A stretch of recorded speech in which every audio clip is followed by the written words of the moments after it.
নাহমাদুহু ওয়া নুসাল্লি আলা রাসূলিল কারীম, আম্মা বাদ।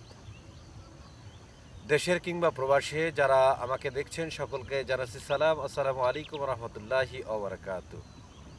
আমি এই মুহূর্তে অবস্থান করছি ভারতের জমিতে। আর আমি গত রাতে মাহফিল ছিল ভুরুঙ্গামারি কচাকাটায়, শোলমারিতে প্রোগ্রাম ছিল। এই প্রোগ্রাম শেষে মূলত ভারত সীমান্তের ভিতরে ঢুকে পড়েছি। ভারতের বর্তমান অবস্থা দেখছি, আপনারা দেখতেই পাচ্ছেন। আসলে বিশেষ করে এই ভারতের জমিনটা কীরকম এটা দেখার খুব ইচ্ছা ছিল। আলহামদুলিল্লাহ ভারতের জমিতেই বর্তমানে আমি প্রবেশ করেছি। ইনশাআল্লাহ আগামীতে আমার কিছু প্রোগ্রাম ইন্ডিয়াতে নেওয়া রয়েছে, হয়তো এই প্রোগ্রামে আসবো ইনশাআল্লাহ। এবং আজকে আমার মূলত এই প্রোগ্রামে এসে আমার খুব খুব ভালো লেগেছে। এই এলাকার মানুষের মনটা অনেক ভালো এবং সব দিক থেকে আমাকে বিমোহিত করেছে।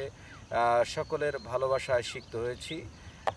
আপনাদের আজকের এই বিশেষ করে এই ভিডিও বার্তার মাধ্যমে জানিয়ে দিচ্ছি, এই এলাকা যদিও নদী ভ্রমণ করে এসেছি, খুব ওই সময়টা যদিও খুব খারাপ লেগেছে, কিন্তু আসার পরে এই এলাকার লোকজনের কথাবার্তা, তাদের সঙ্গে মিশে বুঝলাম যে এই এলাকার লোকজনের মানসিকতা অনেক ভালো।